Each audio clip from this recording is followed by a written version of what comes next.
خبر او نظر. سلام، وخت مو بخیر. د انعکاس رادیو په خبر او نظر نن خبرونه کې همدا موضوع بحث کوو. په لوی کې د ګمبري دښتې په ارزښت باندې بحث کوو. په عین وخت کې د ګمبري دښتې په تړاو باندې چې وروستي کوم خبرګونونه دي په دې تړاو باندې د ملمنو تحلیلونه راخلو. افغان حکومت دغه دښته چې ډیره ستراتیژیکه ده، تقریبا 3000 هکټار ځمکه ده. دغلته د دوه مسلې موجود دي چې یو د برېښنا د لیږد مسله ده، د برېښنا پروژه ده، او بل د اوبو د لیږد پروژه ده. په عین وخت کې اوس افغان حکومت د ګمبري دښتې د هوایي ډګر موضوع هم رامنځته کړې ده. اوس دغه درې وړه پروژې په دغه ځمکه کې پلي کېدای شي کنه یو د بل دغه پروژې یو د بل مخه د فکایي او مخه نیسي.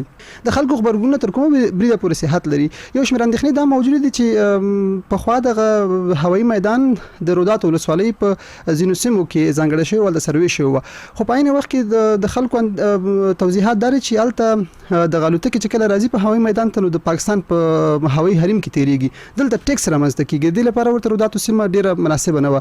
چپرهار کې هم داسې ویل کېږي چې هلته به ولسي خلکو په هغه وخت کې خبرګونونه ښودلي چې دلته باید هوایي میدان جوړ نشي. تر ډیره بریده پورې حکومت کې دننه حکومت نه بهر ځینې چارواکي هڅه کوي چې دغه پروژه لغمان ته ویسي. د دې لپاره چې ډیره مهمه پروژه ده ولته لغمان کې د دې جوړولو خبره کیږي. اوس دغه ټول مسایل څه ډول تحلیل کېدلی شي؟ نن خبرونه کې هم دغه موضوعات بحث کوو. د بحث لپاره مو دوه قدرمنو ملمنو ته بلنه ورکړې ده. د مشرقي عدالت غوښتونکي شورا غړی ښاغلی وفي الله وفي او همدارنګه د سیاسي مسایلو نږدې څارونکی صفت الله تلوار، دواړه ستنې مشر برنامې ته ښه راغلاست.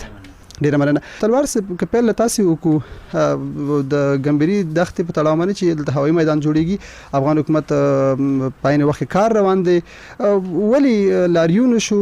د لاریونوالو اصلا موخه څه وه؟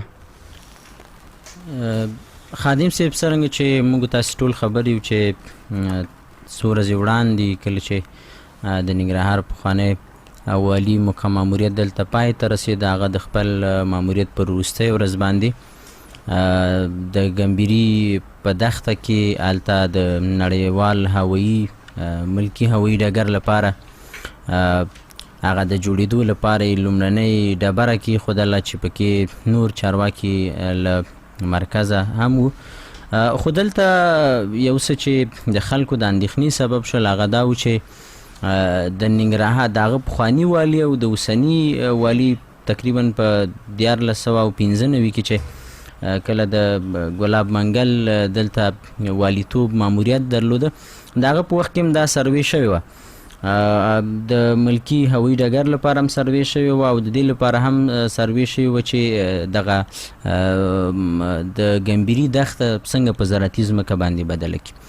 یعنی حال کې د دوی غبرګونونه هم په دې ارتباط باندې چې دا د دې سبب کیږي چې د هوایي ډګر جوړېدل په دغه سیمه کې به د دې سبب شي چې دغه ځمکه دا دښته چې دا په زراعتي ځمکه بدله نشي، او دلته چې کوم د سورتاق په نامه باندې چې کوم د برېښنا د ډیم ډیزاین شوی دی، او یا دا چې په دغه سیمه کې د اوبو کانالونه ډیزاین شوي دي، او تر څو پورې هغه دغه اوبه د کونړ د سیند نه پورته کړي او کونړ سیند مهار کړي، او بالاخره هم په ګمبري دښته خړوب کړي، هم د جلال آباد کانال تقویه کړي، او په ضمن کې له دغه کانالونو نه او د دغه التبان جوړولو نه برېښنا تولید کړي، او دا دغه سیمې ته کومه سیمه چې تر پوښښ لاندې ده دې سیمې ته ورکړي، ننګرهار او لغمان او دې سیمو ته. نو په دې وجې باندې خلکو غبرګون او یو تعداد ځوانانو مدني فعالانو چې په دې ارتباط باندې کوم غبرګون وښوده، د هغوی اندېښنه دا ده چې د دغه ګمبري دښته کې د هوایي ډګر جوړېدل به د هغه پخوانی د پخواني جمهور رئیس سردار داود خان په وخت کې چې کوم ماسټر پلان جوړ شوی و، هلته په 350 کې کلونو کې نو هلته دا داسې پلان شوی چې دا باید په وزارتي ځمکه بدله شي، او وروستیو کې د ولسمشر کرزي په دور کې په دې ارتباط باندې سروې شوې ده، او بالاخره په 1495 کې وروستی ډیزاین او دا چارې هم تنظیم شوي، او بالاخره د یو ایرانی شرکت سره د کارونو د پیل قرارداد هم شوی دی چې دغه شرکت به په دې باندې کار کوي تر څو پورې دا کانالونه مو ایستل شي په ضمن کې، او دغه د کونړ د سیند اوبه مهار شي، او بالاخره د ګمبري دښتې د خړوبېدو سبب وګرځي، کانالونه او د برق د برېښنا د جوړېدو لپاره هم زمینه سازي وشي. بله، نو دوی اندېښنه دا وه چې دغه ډګر به د دې سبب شي چې دا د دغه پروژې مخه ونیسي او دا یوه اوس وخت کې یوه حیاتي ارزښت لري دغه پروژه. ترڅنګ بیا پخواني والي هم په دې تړاو باندې ویل چې واقعیت دا دی دغه په دې خاطر چې موږ کله هوایي ډګر سروې کوله نو موږ دا سروې دپاره غلام ډاګ و همداراز د رودات ولسوالۍ اړوند د تور راغه سیمه او ګمبري ساحه مو درې ساحې مو د لپاره مشخص کړلې چې تر څو وکولی شو دی کې ملکي هوایي ډګر د ملکي هوایي ډګر لپاره یوه سیمه ځانګړې کړو. خو وایي په همدغه علت و چې موږ د ګمبري سیمه کې دغه هوایي ډګر لازمه ونه ګڼه په همدې پروژې په خاطر ځکه چې د سروې پر مهال موږ ته جوته شوي و چې دا سبب د دې کېږي چې دغه ځمکه د زراعتي کېدلو نه بچ پاتې شي او دغه پروژه چې د کونړ د سیند د اوبو د مهار مسله ده دا هم همداسې پاتې شي. نو په دې علت باندې موږ لازمه وګڼه چې د رودات ولسوالۍ اړوند په تور راغه سیمه کې او یا هم د چپرهار ولسوالۍ اړوند د غلام ډاګ په دغه سیمه کې دی جوړ شي. نو دغه سبب و چې لاریونه مو شو او خولې په کار دا و چې افغان حکومت هم یو وضاحت ورکړی وی لا تر اوسه یې وضاحت هم نو دا اندېښنه وه چې په سبب باندې لاریون وشو. تلوار صاحب تازه حکومت ویلی دی چې درې واړه پروژې یو د بل تکمیلونکي دي په عین وخت کې به د برېښنا کوم پروجیکټ چې دی دا به هم عملي کیږي د اوبو د مسله چې ده او عین وخت کې د هوایي میدان یعنې دوی اعلامیه نشر کړه تقریبا 2 ساعته وړاندې. فکر کوي چې د حکومت دغه دریځ ډېر مناسب دی ځکه چې د خلکو هغه اندېښنې رفع شولې؟ زه فکر کوم چې نه پوهېږم زموږ حکومت او یا افغان حکومت ولې داسې د پروژو په تطبیق کې داسې یو ډول بې ثباتۍ سره مخامخ کېږي چې بیا ولس ته یې له امله اندېښنه وزېږېږي. تاسې ګورئ په د سردار داود خان پر وخت کې د پروژې ډیزاین شوی دی او دا په ماسټر پلان کې شامل شوی ده طرحه شوی ده او بیا د ولسمشر کرزي په وخت کې هم په دې پروژې باندې سروې شوی ده. بیا په تازه د ولسمشر اشرف غني په دور کې په 1995 کال کې بیا سروې راځي او په ده باندې دا سروې کېږي بیا ډیزاین کېږي بیا د یو ایراني شرکت سره قرارداد کېږي تر دې چې پروژه رسېږي بیا کړه یو بل تازه پروژه هلته عملي کېږي. خلکو ته اندېښنه هم دا پیدا کړې ده او ګوري دلته چې دی د دغه کالانونو په ویستو کې یو هدف دا دی چې دا ټوله ځمکه چې د کومه ګمبري دښته دا به ټوله خړوبېږي. نو دا ښکاره خبره ده چې کله هوایي ډګر جوړېږي خو بیا خو یوه اندازه ډېره ځمکه به یې د خړوب نه پاتې کېږي او کېدلی شي په تخنیکي لحاظ باندې هم یو تعداد ستونزې وزېږوي او پرېنږدي چې دغه پروژه چې د زراعتي کېدو دغه ځمکه په زراعتي کې او په زراعتي ځمکه بدله کېدي پر وړاندې خنډونه پیدا کړي. په کار دا و چې افغان حکومت او اړوند مسؤلینو ته په کار دا و چې د لومړی دا پروژې کار شوی وی او رښتیا هم دا دی چې ګورئ که تاسو ته زه وایم چې څه علت دی چې مثلا په دې نورو رغونو کې دا او په دې نورو دشتو کې ځمکو کې دا نه جوړېږي. اوس مثلا خلکو ته یوه اندېښنه دا ده چې دا سبب د دې کېږي چې دلته د کونړ سیند پاکستان ته بې اندازې او بې کچې روان دی او دې په خاطر چې دا سیمې اوبه موږ کنټرول کړو زه دې مخه په ګواکې د پاکستان د خپل اغېز له امله چې په حکومت کې لري اوس نیسي. خلکو سره داسې یعنی پاکستان غواړي چې هوایي میدان جوړ کړي تر څو هغه اوبه په همدا ډول روانې اوسي ورته. البته دې پاکستان نه جوړوي بلکې حکومت یې جوړوي. زموږ د افغان حکومت په بودیجې نه په 40 میلیونه ډالرو په ارزښت باندې دغه ښودل شوی چې دا جوړېږي. یعنې اوس فکر کوئ د پاکستان اغېز هېڅ نه دی مطرح دلته؟ زه فکر کوم چې د خلکو اندېښنه دا ده چې افغان حکومت به دا کار داسې دې په خاطر کړی چې هغه اغېز. زما تحلیل دا دی چې په دې وروستیو کې که موږ د افغان حکومت هغه د پاکستان پر وړاندې دریځ ډېر پاس دی. تاسې ګورئ د اغزن تار تېرېدل همداراز اوس تازه د سسوبي په ساحه کې د دروازې جوړېدل. زه فکر کوم چې افغان حکومت ته په کار دا و چې اول یې همغه پروژه چې له مخکې پلان شوې هم ده له مخکې آماده شوې هم ده سروې هم شوې شرکت سره یې د پیل قرارداد هم شوی ولې هغه شاته پاتې کېږي او بیا دوی دې پکې یوه دویمه پروژه رامخته واچوي. ښه به دا و چې څرنګه چې د دې هغه لومړنۍ چارې د پخواني والي په وخت کې ګلاب منګل په وخت کې شروع شوې وي د هغوی ورته ځای مشخص کړی اوس خلاف د همغه ځای چې هغه ځای ورته مشخص شوی د هغه ځای خلاف دا تغییر خوري او په دغسې وخت کې چې هغه سروې کې کوم ځای مشخص شوی هغه تغییر خوري او بالاخره راځي په ګمبري دښته کې جوړېږي او د دې پروژې مخه ډب کېږي. خیر چې تلوار صاحب تاسو ته بیا هم راګرځم. استاد وفا څه فکر کوئ اوس په ټولنیزو رسنیو کې یو بحث ډېر مطرح و چې د ګمبري کې اوس د میدان د جوړېدو مخالفت پرېږدي ځکه که دغلته داسې د مخالفتو کې ممکن هغه دوه نورې پروژې هم عملي نه شي او دا پروژه هم په ټپه ودرېږي ودرېږي. اوس څه فکر کوئ چې حکومت دغه اعلان وکړي چې 3 واړه پروژې به د یو بل تکمیلونکي ستاسو تحلیل څه په دې اړه؟ بسم الله الرحمن الرحیم. لمړی خادم صاحب تاسو ته درون ملمت الوار صاحب ته د نکاس راډیو ټولو درنو اوریدونکو ته سلام. راځم ساسې پښتنې ته په ټولنیزو رسنیو کې چې کومې خبرې کته پورته کېږي د حامد کرزي له حکومت رانیولې بیا د ډاکټر اشرف غني د تیر حکومت او تر دې حکومت د 2000 کال را دی خو د ننګراریانو په زمين کې د ټول مشرقي والو دغه غوښتنه ول مرکزی نظام د دولت څخه چې باید مونږ ته په مشرقي کې ملکی هوایي میدان جوړ کی خو بلا هرال د ډیر زند او خند ورسته د تیرې وخت مخکې د ننګرهار پخوانی والی شاه محمود میاخیل دغه افتتاح کړ. په تیرو انتخاباتي مبارزو کې او کمپاینونو کې ولسمشر د ننګراریانو سره دغه ژمنه کړې چې زه به تاسو ته هوایي میدان جوړوم. هغه ژمنه یې پوره کړه. ولی حکومت وایي چې دغه 3 وړه پروژې بدلته پلي کېږي. خدا یو غیر منطقي خبره ده او د عقل نه لري خبره ده. دوی وایي چې دغه ځمکه مثلا 3000 هکټاره ده دا ورته مناسبه ده او زمینه هم هغه جوړه ده ورته. ګورئ موږ که فکر وکړو په نړیواله کچه چې حکومتونه چېرته کومه اقتصادي پروژه تکمیلي او یو ځای کې جوړوي لومړی هغلته دوی مسلکي اشخاص او فني کاري ټیم لیږي. هغلته د هغې اقتصادي ارزونه کوي، سیاسي ارزونه کوي، فرهنګي ارزونه کوي، نظامي ارزونه کوي. بیا له هغه نه وروسته دوی پلان نیسي چې دغه سیمه کې د دغه پروژې اهمیت څومره ده، څومره ګټه ده، څومره تاوان ده. د ګمبيري ځمکه یو حاصلخیزه ځمکه ده که چېرته د جوړېدا دپاره حکومت چې کوم پلانونه نیولي وو هغه عملي شوی وی. 3000 هکټاره ځمکه ده. که موږ وغواړو دغه 3000 هکټاره ځمکه موږ ته حاصلخیزه شي دا خړوبه شي زه په دې مطمئن یم چې زموږ به د زراعت ورسره ډېر رشد وکړي، ډېر پرمختګ به وکړي، ډېر خلکو د کار زمینه برابر شي. تاسو دا خبره هم کوئ چې د پانتون اړتیا وه. اوس تاسو وایئ چې د ډېر پخوانه د مشرقي زون مرکزي حکومت دا غوښتنه وه چې موږ ته هوایي میدان جوړ کړه. اوس آیا دا یو لوی توپیر دی یا د حکومت توپیري چلند دی چې هوایي میدان جوړوي هغه پروژې نه عملي کوي؟ مثلا که دا عملي شي او هغه ورو ورو عملي شي فرق کوي خلکو ته به غټه ستونزه پیدا شي؟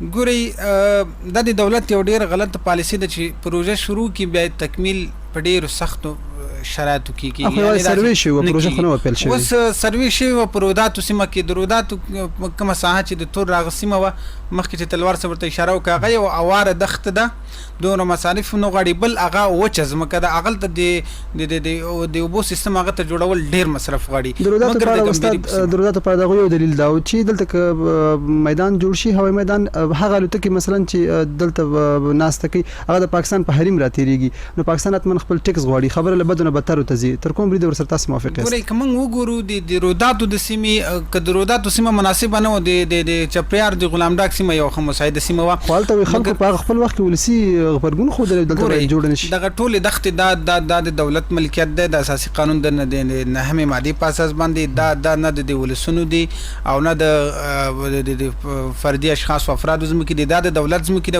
چې دولت وغواړي په یو ځای کې خپله پروژه عملي کړي عملي کولی شي. خو د ګمبيري سیمه چې دوی وایي چې دغه یو پروژه د بلې تکمیلونکي دي دا هېڅ امکان نه لري. ګورئ که موږ چېرته د برېښنا بند جوړ کړو موږ کولی شو چې هغې نه کنالونه تیر کړو، هغه نه موږ د زراعت په برخه کې ډېره استفاده وکړو. د ګمبيري ځمکه به شنه شي، یوه شنه ساحه ده، حاصلخیزه ده. او هوایي میدان موږ په ننګرهار کې ډېرې لوی لوی دښتې لرو او دغه خبره چې د پاکستان د حریم نه راتېرېږي د ګمبيري او د تور راغه یا د غلام ډاک ترمنځ دومره فرق نشته. دوی دا خبره په دې بنیاد کوم هغه کوم پلاوی چې دوی ټاکلی و د 3 واړو ارګانونو 3 واړو مسؤل ادرسونو دوی په مجموع شکل دا نظر وړاندې کړو چې هلته زمینه ورته مساعده نه ده. استاد تاسو وایئ چې یعنې دغه 2 پروژې چې باید همدلته عملي شوې وي او د روداتو یا د چپرهار سیمه کې باید دغه د هوایي میدان جوړېدو خبره شوې وي. ډېره مننه. تاسو وروسته بیا هم راګرځم. دواړه قدرمن ملال موږ سره په سټوډیو کې دي. 02725 02725 دغه 2 شمیرې ستاسو په واک کې دي کولی شي اړیکې ټینګې کړي. د همدغه موضوع په تړاو له تاسې سره نظرونه وي، تاسې هلته عیني شاهدان یاست، همدارنګه څه در سره وي کولی شي شریک کړي. که د موضوع اړوند پوښتنې لرئ هم ملال موږ سره په سټوډیو کې دي کولی شي خپلې پوښتنې ورڅخه مطرح کړي. نو تخنیکي ملګری اشاره کوي چې اورېدونکي شته. سمه ده. لومړی اړیکه راخلو. السلام علیکم. وعلیکم السلام ورحمة جوړي مننه خلک لاس پرون ته مهرباني وکړئ ځان وپېژنئ. نور الله شیخ بصیر خارګوټی نه. نور الله ستړی مشئ، مهرباني وکړئ موضوع به مو اورېدلي. موضوع په بار باندې خبره داسې ده مالي چې دغه د شیخ مصري نه نیولې او دغه ډاک پورته پروت دی هم تر چمتله پورې او بیا تر مطلب تر هغه پورې د چپیاره پورې او داسې تر هغه پورې دلته ولې دا وایي میدان نه جوړېدو چې دغلته 3000 هکټاره ځمکه ده، دلته 40,000 هکټاره ځمکه ده. په دا دښته ولې نابادوله خو خړوبه ځمکه ده، ښایسته نیر ورته رجېږي هغه ورته کېږي. نو دغې مبارک ما دا ټلیفون تاسو ته وکړو. ډېره مننه ښه دې وکړه. همدغه پوښتنه تاسو ځواب کړئ استاد وفا. دوی وایي چې د شیخ مصري سیمه هم دلته سازګاره ده، دوی 40,000 هکټاره خبره وکړه. مثلا شاید ارقام یې نادرست یا د دوی معلومات کمزوري، خو مثلا له دې نه وایي ډېره ده. ګورئ موږ د شیخ مصري خارګوټي نه که صرف نظر شو موږ ګوره هغه کمپلاوی چې دوی ټاکلی ورته ګوره هغوی سروې وکړه دغه 3 سیمې دې ته مناسبې وي چې دې کې وایي میدان جوړ شي.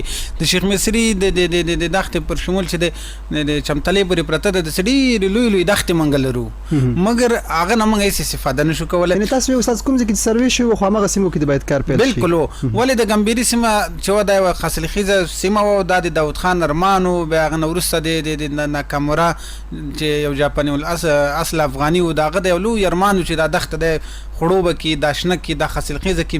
خو دولت که چېرته دغه سیمه کې هوایي ډګر جوړوي موږ مخالفت نه کوو، خو موږ وایو چې باید دغه سیمه دې ته مناسبه نه ده، دا د شنه شي، دا د خړوبه شي چې تر څو د داود خان او د ناکامورا هغه نیمګړي ارمانونه پوره شي دلته او د مشرقوالو مشکل حل کېږي پې. بله ډېره مننه، خوشحاله اوسئ استاد وفا. تلوار صاحب زما پوښتنه له تاسو څخه دا ده چې اوس دغسې مقطع کې چې د هېواد وضعیت هم ډېر درست نه دی، خلک ډول اندېښنې لري د امنیتي ستونزو د همدارنګه د سولې په تړاو باندې. څه فکر کوئ دغسې وخت کې دغسې موضوعات راپورته کول فکر نه کوئ چې د حکومت نه هم اصلي لوري غلطوي خلک، یا خپل حکومت په لوی لاس غواړي چې لوري غلط کړي؟ اساس تحلیل په دغسې اساس وخت کې رښتیا هم خادم صاحب د دغسې موضوعاتو ایجاد او راپورته کېدل سبب د دې کېږي چې حکومت او یا افغان ولس چې کومه هیله او غوښتنه دا ده چې هغه د سولې د مذاکراتو په باب او په پړاوونو کې د بین الافغاني مذاکراتو پیل دی، ترڅنګ تازه د امنیتي تهدیدونه هم موجود دي. خو زه فکر کوم زه بیا اساسي عامل د دغه موضوع حکومت بولم، ځکه چې سروي هم ولس خو نه ده کړې او نه بل چا کړې، خو سروي هم دوی کړې ده. ګورئ تاسې وګورئ دوی خپلو کې ضد و نقیص نظریات لري.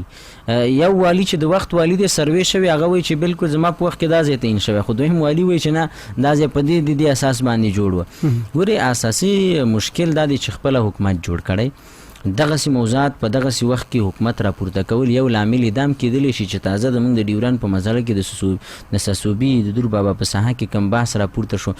یعنې اصلا دوی کوشش کوي چې دغسې موضوع باندې ځینې دغه عموما په سیاست کې او یا په سیاسي جریانونو کې کله کله دغسې مسلې د دې په خاطر هم راپورته کېږي چې د خلکو د اذهان او ذهن یو بله مسله چې ذهن کې پورته کېږي او خلک پې غبرګون ښیي له هغې نه یې دا توجه واړئ. زه فکر کوم حکومت شاید دغسې یو فکر هم کړی، خو اساسي لامل یې حکومت دی، ځکه حکومت ته نه وه په کار. سروې هم تا کړې وه، هیات هم تا رالیږلی و، سروې په ټولو درې واړو مناطقو کې هم تا وکړه، د وخت والي هم تایید کړه چې زما په وخت کې پلانکۍ صاحب تثبیت شوی و او ټوله تخنیکي ټیم پرې توافق کړی چې دا سیمه به د ملکي هوایي ډګر لپاره جوړه ده. خو اوس یې حکومت د خپلې همغې سروې چې تخنیکي سروې شوې ده د هغه برخلاف باندې بیا راځي او خپل پلان ته تغییر ورکوي، خپله هغه د ملکي هوایي ډګر له هغه ساحې را انتقالوي او بیا د ساختماني چارو د پیل د لومړنیو پړاو د پیل دپاره بیا ډبره په ګمبیري دښته کې اساسي لامل خپله حکومت دی. که چېرته حکومت ته په کار دا ده چې دغسې مسایلو دپاره چې هغه په دغسې اساس وخت کې چې دلته موږ د سولې خبرې لرو، دلته د سولې د خبرو په جریان کې دا د تهدیدونه امنیتي موجود دي، په ولایتونو کې شپه ورځ زموږ پر سرتیرو باندې حملې کېږي، شهیدان کېږي. حکومت باید دې مسایلو ته توجه وکړي، د سولې په برخه کې باید تمرکز ډیر زیات کی، همدارس د امنیت په برخه کې تمرکز زیات کی، او بل اخره د خپل هغه تصمیمونو کې به دوی به ځان ډیر بې ثبات ښکارنه کی خلکو ته، د ملت ته د ولس ته به ځان بې ثبات ښکارنه کی. سروې دی یو چیرته وکړه رالی د خپل سروې برخلاف دی ډبره په بل چیرته کې خو دا کار نه وداسي. مننه. السلام علیکم. السلام علیکم. وعلیکم السلام. ستړي مشه ځان او پیژنئ. غږ ستاسو ور مهرباني وکړئ. څوک خبرې کې؟ روح الله نګران. روح الله ستړي مشه مهرباني وکړه. والله خیرت ته. خدای دې وبخښه. ډیره مننه. نظر د څه دی د موضوع اړوند؟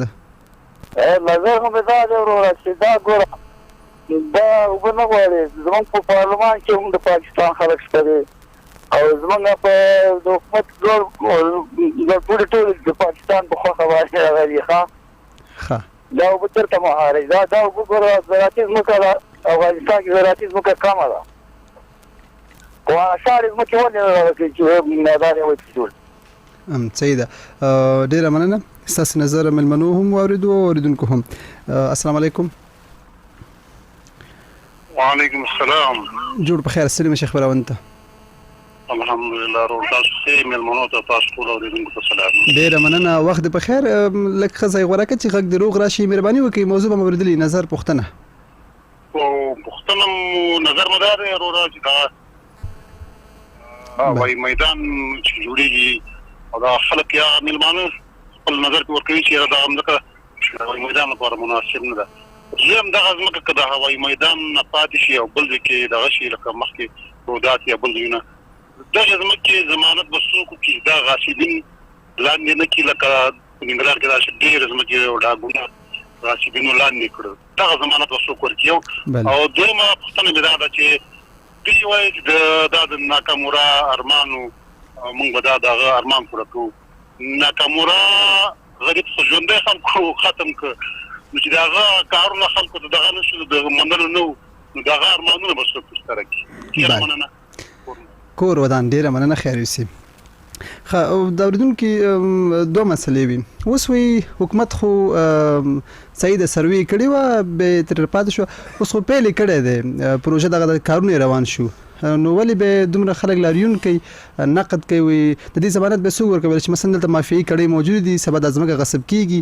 ضامن شته؟ خچ نشته نو پرېږدي چې دولت خپل کار وکړي. تلوار لمړی خو فاصله مهرباني ټول اوریدونکو ته سلام. د دې نظریاتو مننه. ګورئ دغه تضمینونه چې دا افراد او اشخاص نشي کولای. تضمین چې د پروژې دا دولتونه کوي، دا حکومتونه کوي، دا نظامونه کوي. خو دوی وایي چې حکومت خو هغه څه نه دی جوړ کړی چې حکومت دا هغسې جوړ نه دی، نو آیا د دې تضمین به څوک وکړي چې په ګمبیري کې جوړ کړي؟ ښه دا پروژه شروع شوه، ساختماني چارې به پیل شي، ډبرې کېښودل شوه، والي صاحب لاړو، افتتاح وشوه. اوس به د دې تضمین څوک وکړي چې دوی دا 3 کاله موده ورکړي، دا به دوی جوړ کړي؟ آیا دوی به دغه کار هلته سر ته ورسوي؟ ګوره تضمین به خپله حکومت تضمین چې ګوره دا چې د کوم وزارت دغه پورې دغه پروژه اړوند ده، دغه وزارت ته به د دې د امنیت او د دوی د حفاظت او د دوی د کارکونکو د دوی د هغه ماشینالاتو چې دوی لري د دې ټول امنیت به دا باید امنیتي ارګانونه وکړي، دا باید حکومت وکړي. دا د حکومت وظیفه ده. که چېرته داسې پروژې او دا شیان دا په ولس باندې ساتل کېږي، نو بیا حکومت د څه دپاره، نظام د څه دپاره، اردو د څه دپاره، پوځ د څه دپاره، دا دومره مصارف د څه دپاره؟ او پاتې شو دا چې د غاصبینو نه باید څوک دا خلاص کړي. خو غاصبینو ډېرې ځمکې ونیولې، نو د ده نه خو غیر غاصبینو ډېرې ځمکې لاندې کړي. یوازې په ننګرهار کې نه، یوازې په مشرقي کې نه، په ټول افغانستان کې دغه یو مشکل شته چې ډېرې مهمې او هغه اساسي ځمکې چې دولت ته ډېر حیاتي ارزښت لرلو، هغه خلکو غصب کړي دي، نیولې دي. هغه باندې خاص د ولس په زور نه رسي او د حکومت دا خو د حکومت خپل خلک دي، حکومت یې غم نه خوري. نو دا تضمین څوک نشي کولی غیر د دولت نه، غیر د نظام نه، چې دا د غاصبینو ونیسي او یا به دا دلته جوړ شي یا به جوړ نه شي. دا تضمین باید ناکامورا په تړاو یو جمله درلودله، مهرباني وکړئ ستاسو نظر څه دی؟ ګورئ ناکامورا چې دا یو بشردوست انسان و او د قریب 10 کاله د پښتنو په خاوره کې تیر کړ، په کوزه پښتونخوا، په لره پښتونخوا، په بره پښتونخوا او لره پښتونخوا کې تیر کړ. په ډېری وخت په افغانستان کې تیر کړو. د افغانانو لپاره ډېر داسې یو حیاتي کارونه وکړي چې فکر نه کوم که ډېرو افغانانو داسې یو فکر هم لرلو. همدغه د ګمبیري دښته ده، سره خاور لري خو مګر تاسو ورشه اغلته پارکونه جوړ کړي اغلته کانالونه راوستي دي اغلته مزکه خړوبي کړي دي هغه وچ ډاګ نن په یو شین ډاګ باندې بدل کړي دی وشنه ساحه ده یو سرسبز ساحه ده د ناکامورا ارما په قدر باندې اله پوي شو دا لمنګ لاړو دا لمنګ لاړو به منګ د پنوم باندې چوکونم د پنوم کړو رختونم د پنوم کړل او د پنوم باندې مغلته د چا خبره مزارونه به جوړ کړ دا به اس معنی نه لري ولیک ولست د دې اهمیت او ارزښت باندې نو خبر د ناکامورا ولې زمنګ ولس اکثریت له دغه سکارونو نه خبريږي یا لري پاتې کیږي ولی حکومت او د دولت خود د کارونو نه خبرو چې څومره حیاتي پروژې د دلته پلي کړي باید د امنیت او د ساتلو د حفاظت کړي مګر دا د ګمبيري په سیمه کې نه دی وجل شوی دا خو د ولایت مخې ته خلکو ویشت ډیره مننه خیر وسی بلاری کې هم لرو السلام علیکم مننه فضل الله او د شبلات نمواله کور مو ودان فضل الرحمن سلام شه زه مهرباني وکړئ نظر او پوښتنه مننه خوشاله او چې حکومت موضوع باندې دغه چې حکومت خبره هر څه سنجولي او د هم امنیتي د وجنه او د هر څه د سنجولي ځکه چې دا د اعلان او د پروژې تدوین کړه اوس وګورئ چې خلک دي چې هغه د خپل ځان لپاره د خپل شخصي مفاد لپاره خلک او چتای و چې پروژې دلته نه تدوین کیږي د تدبیر شي دلته بعضي وزیر چې دا کسان د چابلات په هغه مسلمانانو په ځای تیم کړو او زموږ د داوستي او دا کسان چې شي موږ کسان چې دا پروژې هغه نه اوته شو د چابلات ترش bale ډیره مننه کور مودان تاسو نظر مو واخیستو خیر وسی همدا پښتون تلوار څخه تاسو نه کوم ما وړاندې خبرونه کې په مقدمه کې یادونه وکړه چې یو شمیر حکومت کې دنه او ځینی بهر چې وس حکومت کې نه دي هغه هڅه کوي د پروژې خپل ولایتونو ته وسم سند لغمان خبره کیږي ځین چارواکي هڅه کوي د لغمان ته وسی چې پر هر خبر ما مخکې وکړه د دې مشخص نوم یاد کړو د اړوند چارواکي چې دلته تلاش کیږي چې ځینی کسان راپورته شي لارینونه او شلمړې سولېز به تون لارینونه څه فکر کوي دغه څه موجود دي او څه کاری هیڅ کیږي خادم صاحب اساسي خبره خدا ده چې حکومت به دې ته زمينه برابر نکي او د سیم نه د چې یو تعداد خلک دي کاغه په دولت کې داخل وي کې بیرون وي او هغه دي خلک دي ته هڅه چې ولا د دسي پروژو مخالفت دی وکي او بیا دی هغه خپل اصلي هدف یې زین چې کوم چیرته عمل ته انتقال کی موږ په دې بحث نه کوو موږ د دغه سي افرادو چې خپل مخالفاره هڅه کوي چې دغه سي پروژې سبوتاژ کی په هغه خبره نه کوو موږ خپل د حکومت په خپل هغه سبانه چې دوی خپل د پروژې لپاره کړی دی تغییر کړی ورسره دا معنی چې شته د مثلا ځینې پریدپال کوشش کوي د پروژې یا په ټپه ودري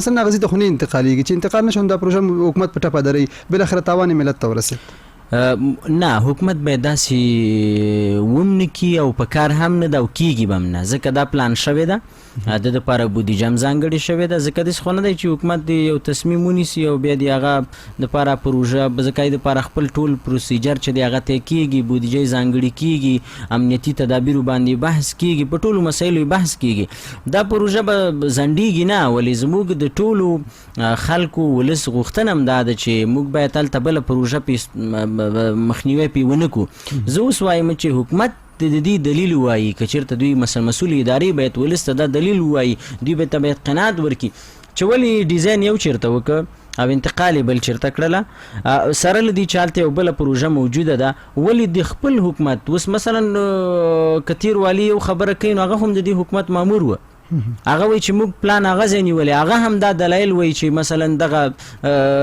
سروې چې د زما پر وخت کې شوی دا بنان په هم دغه دلایل باندې موږ دا انتقال کړو اوس ګلاب منګل خدا پروژه دغه ته نوړي پکتیا ته خو نوړي خو هغه وای چې دلته بل پروژه موجوده و موږ چې کله تخنیکی سروې کړی تخنیکی سروې په اساس باندې د زند او د خن لامل کېده نو په دې وجه باندې بل ځای ورته ټاکلې زه دا منم چې زمونږ استاد په دغه ټولنه کې داسې یو تعداد کسان شته دي چې هغه به کوشش کوي د حکومت د یو تعداد پروژو پر وړاندې ځان او خنډ پیدا کړي د خپل هغه نفوس نه چې پر ولس کې لري داغه نه به استفاده کوي چې تر څو پر وکول شي دغه سي د حکومت کمی پروژې چې دی هغه ځان خنډ کړي بلکې خپل سیاسي او یو تعداد اهداف ته پیورسيږي اما موږ ولس وسپدي خیر پوه شوی دی د هغه ولسم نه دی د تیر وختونو په سیر باندې چې دغه سي په پټ سترګو خلکو په سي مزل وکي مګر خبره دلته هغه باس نه دی چې دغه سي افراد د دې نه استفاده وکړي. ولې زموږ هدف دا دی چې حکومت ولې دغسې خپل پروژو په تطبیق کې ولې دغسې بې ثباتي ښکاره کوي چې له یو ځای نه انتقالوي بل ځای ته انتقالوي او هلته پرې د بلې پروژې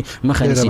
او هغه پروژه هم ډېره حیاتي ارزښت لري، هم پرې ګمبري دښته خړوبېږي، هم تر څنګ د برېښنا د بند جوړېدو مسله ده. ګورئ د کونړ په سیند باندې پاکستان یو هدف هم همدغه دی چې دا جګړه یې روانه کړې ده، طالب یې مروز د مجاهدینو سره هم دغسې همکاریانې درلودلې، تر اوسه پورې جګړه مخته کړې ده. علت یې همدا و چې هغه همدغه اساسي د ډیورن مسله را سره ده، د کونړ د اوبو د سیند مسله را سره ده. ولې او په سیمن کې موږ ته پکار ده چې نور هغه منابع چې موږ یې لرو هغه باید مثلا خاصتا اوبه دا باید مهار شي، اوبه باید مهار شي، او د اوبو د کونړ سیند د مهار کېدلو لپاره دا پروژه ډیره مهمه پروژه و. هم ترې برق ترلاسه کېږي، هم دغه ګمبري دښته خړوبېږي، هم د ننګرهار د جلال آباد ښار دغه کانال چې تیریږي دغه کانال هم تقویه کېږي. نو د ټولو برخو لپاره ډیره مهمه ده. او د ملکي هوایي ډګر د جوړولو لپاره لوی دښتې لرو، په روداتو کې دې نه جوړوي، په چاپریار کې دې نه جوړوي، یو بل ځای کې دغه د شینوارو په طرف موږ لوی دښتې لرو. دغسې د مخکې یو ورور اشاره وکړه د شیخ مصري خبره وکړه، نورې دښتې لرو. موږ دا نه وایو چې په یو مشخص کې، بلکې دوی چې هغه سروې خپله کړې ده په همغه باندې دي، ځکه چونی باندې وخت هم لګېدلی، مصرف هم شوی دی پې، او هغه کسان چې دلته راغلي دي ګرځېدلي دي مصرف هم کړی، بنان کومه سروې چې په تخنیکي لحاظ باندې مناسب او همغه ځای باید ټاکل شوی تر څو ولس ته اندېښنې نه وي پیدا شي. ډېر تشکر تلوار صاحب. د خپرونې جنبندۍ ته نږدې شو. تلوار صاحب وغږېد، ستاسو نظر هم په وروستیو کې راخلم. اوس سمه ده هغه دوه پروژې ځنډنۍ شولې، حکومت خو وایي چې موږ درې واړه پروژې یو د بل تکمیلوو، حتما هغوی پلاوی ټاکلی دی، خپل دلایل ورته لري. کاش اوس د حکومت یو استازی موږ سره وای په دغه اړوند غږېدلی وای. خو په هر صورت ستاسو نظر څه دی؟ اوس حکومت دغه اقدام چې کړی دی، پروژه د هوایي میدان مسله ده، اوس خو جوړېږي، چارې روانې دي، معنی دا ده چې باید د خلکو هغه جدي اندېښنې رفع شي. ګورئ حکومت باید یو دقیقه وخت لري خبرونه د دې په شروع کې د چې کله دوی دلته ډبرې خو ده باید د ولسونو سره خو یې لږه مشوره کړې وای. دا کار خو دوی د ولس د حفاظت او د ولس دپاره کوي، د ولس د سانتیاو دپاره. بله موضوع به کې دغه ده چې دوی وایي چې یو پروژه د بلې تکمیلېدونکې ده، نو چې هغه تکمیل شوی اوسه پورې نه ده، نو دا ته څنګه شروع کړې؟ اول خو هغه تکمیل کړه، برق تکمیل کړه، ته د سیند مهار کړه، بیا راشه بیا ته بیا خیر ده موږ د ده نه تېر یو، بس همدلته دا میدان جوړ کړه. نو ته خو برق یو ځل موږ ته جوړ کړه. بس فکر نه کوم حکومت دومره تر دې حده ظرفیت نه لري یا په لویه کې ډېرې ستونزې دي چې هم دا دواړه تکمیل کړي هم دغه تکمیل کړي، یعنې تاسو وایئ چې دا په ټپه ودرېږي هغه دواړه تکمیل کړي؟ موږ داسې نه وایو. که حکومت غواړي ټول کولی شي، دا هم تکمیلولی شي، هغه خو هغومره ظرفیت زموږ په حکومت کې نه دی. یو خبره چې خلکو سره ډېره جدي اندېښنه ده هغه دا چې دې کې موږ د پاکستان لاس دی، او یا مثلا د کونړ سیند دی او د ډیورن موضوع ده. ګوره د ډیورن موضوع زموږ ملي موضوع ده، او بله چې د کونړ د سیند هم زموږ یو ملي شتمني ده، او دا د افغانانو حق دی، که دا مهارۍ که دا خوشي پرېږدي که ده باندې هر څه کوي، دې کې پاکستان هېڅ لاس نه لري. مګر که ځنډول کېږي او یا استفاده نه کېږي او یا د ډیورن غم نه خوړل کېږي، دا زموږ د حکومت کمزورې موقف ښیي، کمزورې سیاست او زموږ خارجي سیاست د پوښتنې لاندې راولي چې دغه موضوع ته حل لاره نه پیدا کوي. بلې د مشرقي ځوانانو البته د مشرقي عدالت غوښتونکي شورا غړی او د پوهنتون استاد ښاغلی وفي الله وفا ډېره مننه. همدارنګه تلوار صاحب له تاسې مننه چې بحث حاضر شکور مودان. درنو اردوونکو بحث مو همدا په خبرو نظر کې چې په ګمبري کې د هوایي میدان جوړېدلو په تړاو باندې د دواړو میلمنو کوم ګیلې چې وي، همدارنګه شکوې چې وي، اندونه او وړاندیزونه ټول تاسو واورېدل. نو د ښه او بد قضاوت پر تاسو تر بلې خپرونې ښه وخت. الله ومن.